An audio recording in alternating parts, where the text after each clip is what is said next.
Muy bien, pues vamos a pasar a nuestra lección de esta tarde. Hoy es el día 19 y se llama Inspirándonos para ver bien. Ya ven que estamos con la inspiración. Estuvimos primero con el compromiso, después con la renovación y ahora con la inspiración en nuestro acróstico del nombre de Cristo. Así que estamos en el día 19 y se llama Inspirándonos para ver bien.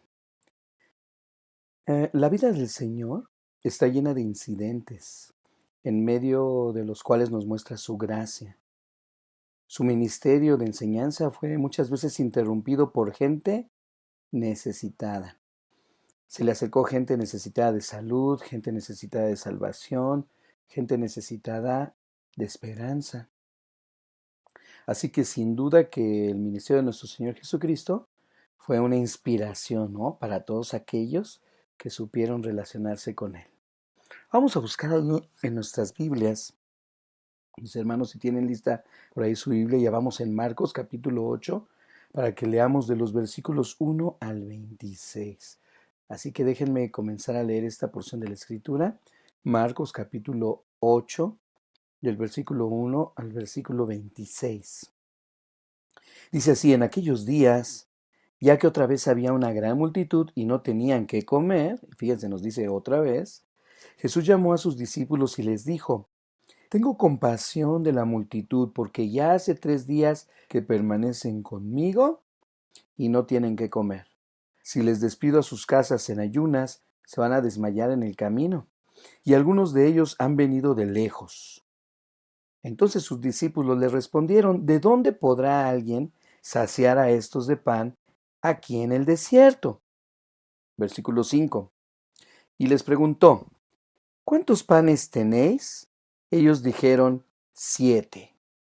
Bueno, entonces mandó a la multitud recostarse en tierra, tomó los 7 panes y habiendo dado gracias los partió y daba a sus discípulos para que ellos los sirviesen. Y ellos los sirvieron a la multitud. También tenían unos pocos pescaditos, y después de bendecirlos, él mandó que también los sirviesen.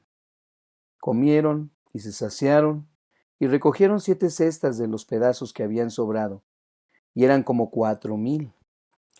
Él los despidió, y luego, entrando en la barca con sus discípulos, se fue a la región de Dalmanuta.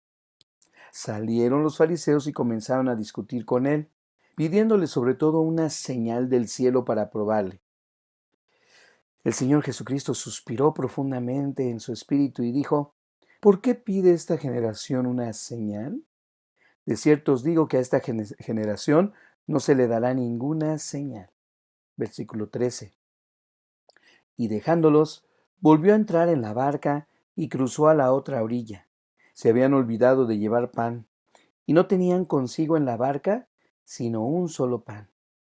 Él les mandó diciendo: mirad, guardaos de la levadura de los fariseos y de la levadura de Herodes.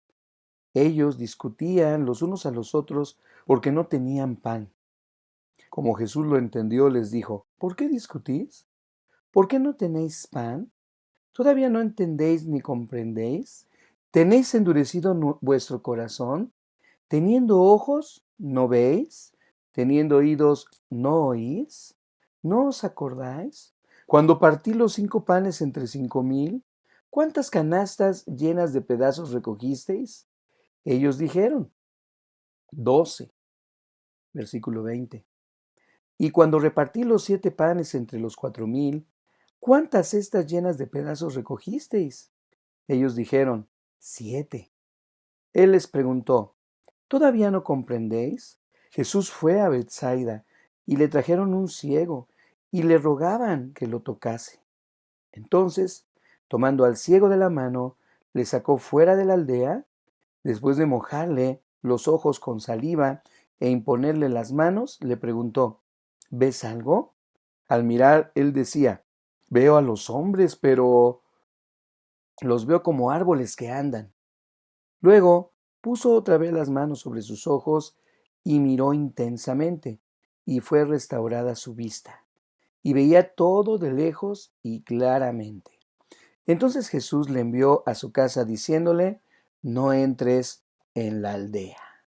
Muy bien, pues esta es la lectura de esta tarde, una lectura muy especial. Vamos a empezar a tomar en cuenta, ¿no?, lo que la lectura nos muestra en esta tarde a nosotros.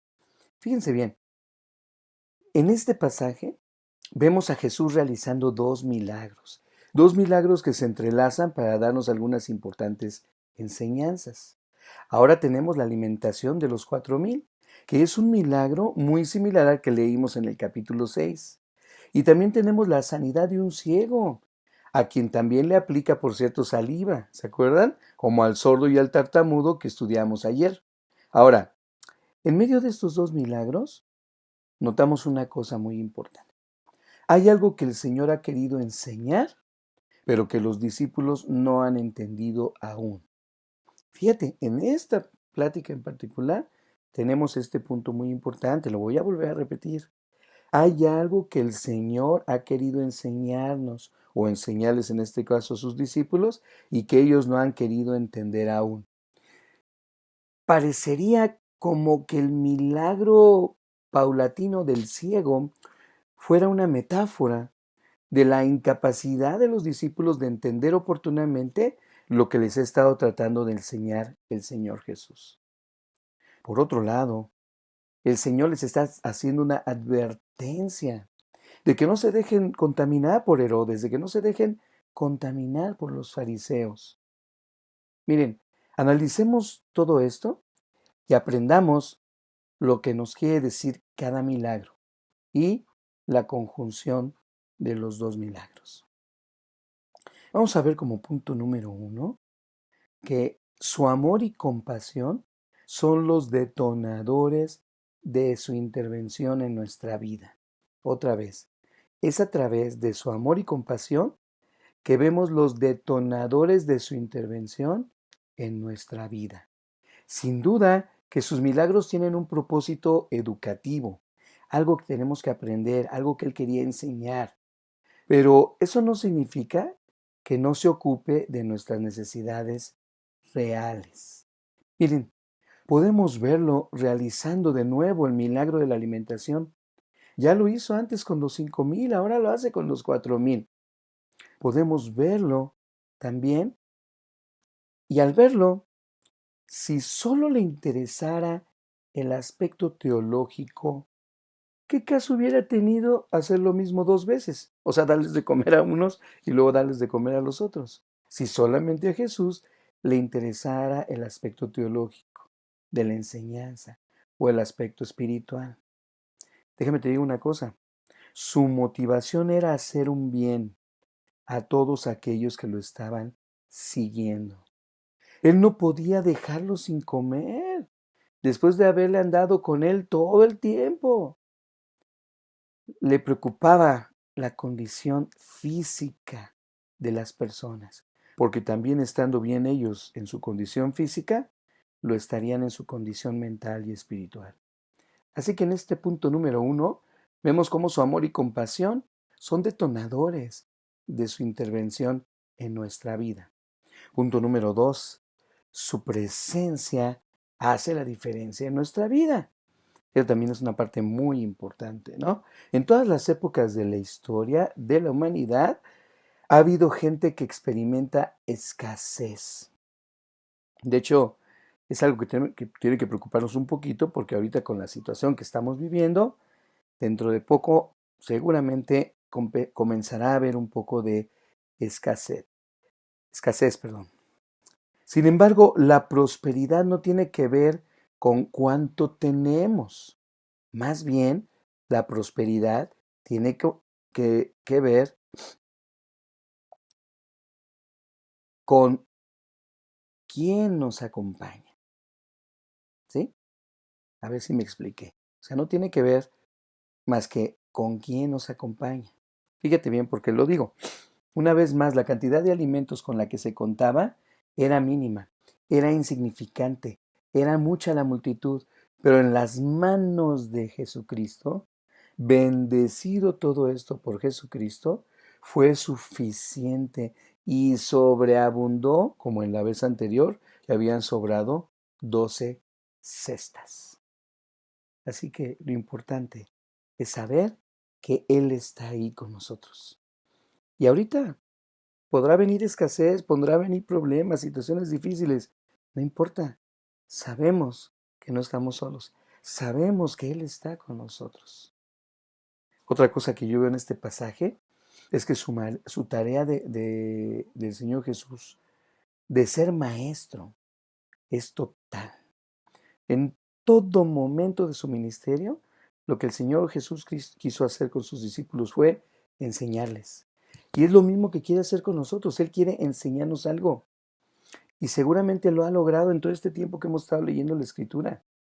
Si tiene que hacer el Señor 2 veces el mismo milagro, lo hará con tal de que entendamos sus mensajes. ¿Me explico? Porque acabamos de ver en el capítulo 6 el milagro de los 5,000 y ahora en este capítulo estamos viendo otro milagro que es exactamente igual. Así que Él puede repetir el mismo milagro con tal de que entendamos su mensaje. Él no va a claudicar porque nosotros seamos malos discípulos. Por eso, ¿verdad? En eso de ser maestro, al Señor Jesucristo nadie le gana. En eso de ser maestro al Señor Jesús, nadie le gana. Otro punto. Debemos tener cuidado con la tendencia humana, fíjate, de rechazar las evidencias y mostrar resistencia a la renovación. Fíjate, el Señor quiere renovarnos. Pero debemos tener cuidado porque hay una tendencia de todos nosotros los seres humanos de rechazar las evidencias, de no creer. Y muchas veces mostramos resistencia y no nos dejamos manejar en nuestro corazón y en nuestra mente por el Señor Jesucristo.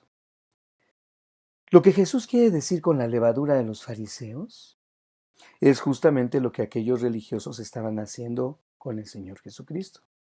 Les había dado montones de evidencias de su poder, montones de evidencias de su divinidad, y a pesar de toda esa evidencia, ellos, los fariseos, seguían insistiendo en que les diera una señal, en que les diera una evidencia de que realmente era quien él decía que era. Por eso vemos al Señor Jesucristo en el pasaje como lanza un suspiro. ¿Se fijaron cuando lo leí? Dice que el Señor Jesucristo suspiró. Bueno, pues esto no solamente le soltó un suspiro al Señor Jesucristo, sino que constituyó una ofensa para él. Así que él prefirió ignorarlos. No valdría la pena hablar con gente que no estaba dispuesta a abrir su mente, gente que no estaba dispuesta a abrir su corazón para conocer la verdad del Espíritu Santo, para conocer la verdad del Señor Jesucristo. Este es el problema, hermanos, de mucha gente el día de hoy todavía. No es que no puedan creer, lo que pasa es que no quieren creer. ¿Sí te das cuenta de eso? No es que la gente no pueda, es fácil creer, pero no quieren creer. Han tomado la firme decisión de no creer. Y no importan los argumentos, tú puedes presentarles 1000 argumentos. Ellos jamás se convencerán por más evidente que sea la verdad, como sucedió con tanta evidencia que el Señor Jesucristo estaba mostrando y como aún los fariseos no creían en él. Se trata de una especie de ceguera, pero es una ceguera voluntaria. Déjame leerte algo que está aquí escrito. Dice, un predicador evangelista podía caminar por el escenario en donde predicaba sin ningún problema. Tomaba la Biblia, la hojeaba y parecía que estaba leyendo. Nadie sabía que no podía ver hasta que él compartía su testimonio. Un día le preguntamos, ¿cómo es que usted puede hacer todo eso que usted está haciendo? Caminar, sin tropezar, predicar y todo, si usted es ciego. Su respuesta fue inmediata. Se equivocan. No soy ciego. Simplemente no veo. Ciegos son aquellos que teniendo ojos para ver, no ven. Hermanos, Jesús se enfrentó, y nosotros también nos enfrentamos muchas veces, a personas que tienen ojos para ver, pero no son capaces de creer. Ellos son los verdaderos ciegos, porque no creen las palabras de nuestro Señor Jesucristo. ¿Qué razón tenía ese creyente cuando dijo estas palabras? Porque el Señor Jesucristo realizó un milagro por segunda vez. Era la segunda vez de este milagro, además de muchos otros milagros de sanidad. Y aún así, algunos de ellos no podían creer en él. Sus mismos discípulos dudaron al preguntar quién les dará de comer a toda esta gente. Sin duda que esta es una actitud que debemos evitar a toda costa. Y aquí entra el siguiente punto. Debemos dejar que Él nos guíe. No sé si ustedes conozcan personas ciegas. Yo tuve algunos amigos ciegos en mi infancia, ¿verdad? Y en mi juventud.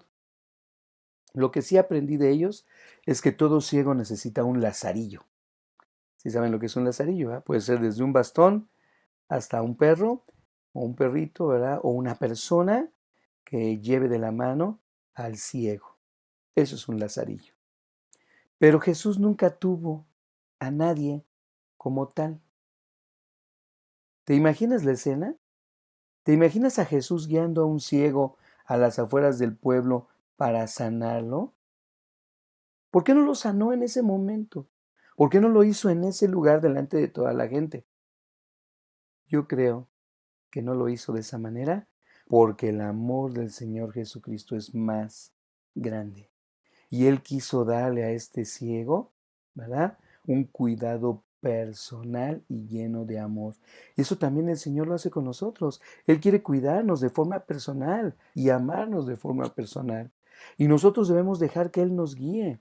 Nosotros debemos dejar abandonarnos en Él y al mismo tiempo abandonar ese orgullo de pretender que somos los arquitectos de nuestro propio destino. Eso es lo que nos enseña el humanismo, que ha sido uno de los enemigos principales de nuestra fe en Dios. Más bien nosotros, hermanos, si reconocemos nuestra incapacidad y aceptamos su guía, sabremos el mejor camino a seguir. Aquel ciego quería que Jesús lo tocara. Y Jesús no solo lo tocó, sino que se convirtió en su guía cuando lo llevó a ese lugar para sanarlo. Por esto, debemos aceptar la transfusión de vida que Él nos quiere dar. Tú sabes lo que es una transfusión, ¿verdad? Cuando te conectan mediante tubitos, ¿no? A la sangre de otra persona para transfundirla a ti. Bueno, pues debemos aceptar la transfusión de vida que el Señor Jesucristo quiere darnos. Ya dijimos que en aquella época se creía que la saliva de los sabios era medicinal, así que no debemos analizar este evento de nuestro Señor Jesucristo a la luz de nuestras reglas de higiene. No tiene nada que ver con las reglas de higiene tan fuertes que tenemos ahora a través, de esta pandemia, ¿verdad? Pero sí debemos analizar esto de la saliva a la luz de lo que significó. Vean ustedes, el Señor Jesús está transmitiéndole a aquel discapacitado su vida. En el Señor está presente la plena salvación, la plena salud, es decir, la plena vida. Y eso es lo que quería compartir con aquel hombre. Esa era su misión integral del Señor Jesucristo. Él quería transferir su vida a todos nosotros desde el amoroso abrazo de su cruz. Pero el problema es que aún hay gente que se resiste a recibir lo que no tendrá de ninguna otra manera si no es a través y solamente del amor del Señor.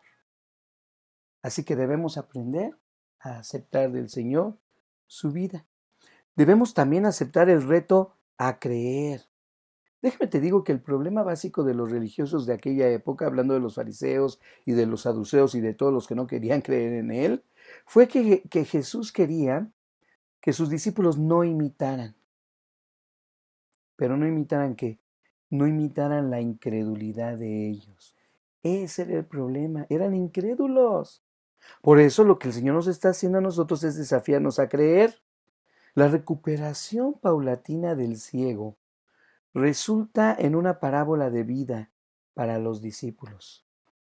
Ellos estaban siendo sanados, pero no podían ver perfectamente todavía. Por eso el Señor los regaña. Hacía falta un toque más de su gracia para que el milagro fuera completo. Es claro, porque lo vemos ahí, cómo el Señor usa cada milagro para enseñarnos cosas importantes. Por ejemplo, en ocasiones se nos habla de personas que creyeron con todo el corazón y que realizaron cosas y tareas extraordinarias. Y a veces nosotros nos sentimos tan pequeños y tan lejanos de esas cosas extraordinarias y esas personas tan especiales que nos desmotivamos a creer. Pero gracias a Dios por este incidente que leímos hoy, gracias a Dios por este milagro inconcluso en un principio, porque esto nos ayuda a pensar que tú y yo tenemos remedio, que si no hemos creído con todo el corazón desde un principio, aún hay esperanza. El Señor todavía puede tocar nuestros ojos, el Señor todavía puede ayudarnos a ver perfectamente. Déjame te digo que al final el ciego pudo ver sin problemas. Y ya dijimos, fue paulatino, no fue algo inmediato. Le tomó tiempo, un poquito de tiempo, pero pudo ver sin problemas. Nosotros también, Dios nos da nuevas oportunidades cada día para ver mejor, para creer más en Él, para llegar a creer a la perfección. Hermanos, no seamos como los discípulos que estaban batallando en creer. Aprovechemos las oportunidades que Dios nos da de inspirarnos en la palabra de Dios todos los días. Él nos está dando estas oportunidades a través de los devocionales. Conectémonos para inspirarnos en su verdad, para ser sanados de nuestra ceguera un poco más. Hermanos, les invito a que oremos. Nuestro buen Dios, una vez más nos comprometemos contigo, Señor, para vivir para ti. Una vez más disponemos nuestra vida para ser renovada. Y una vez más queremos dejar que tu palabra sea leída, enseñada, aprendida y que nos inspire durante todo nuestro existir. Padre Celestial, sigue obrando en nosotros. Gracias por estos dos hermosos momentos que acabamos de leer en las Escrituras. Te pedimos, Señor, que nos bendigas. Te agradecemos hasta este momento por todo el cuidado que has tenido con nosotros. Síguenos inspirando a través de tu palabra. En el nombre de Jesucristo, tu Hijo, te lo pedimos. Amén. Amén, hermanos. Bueno, pues vamos a continuar. No se vaya. Acuérdense que ahora nos estamos conectando por Zoom, aunque estamos transmitiendo por internet, también estamos conectando por Zoom para que otros hermanos se conecten con nosotros si es que quieren participar, ¿verdad? Nos vemos, Dios les bendiga.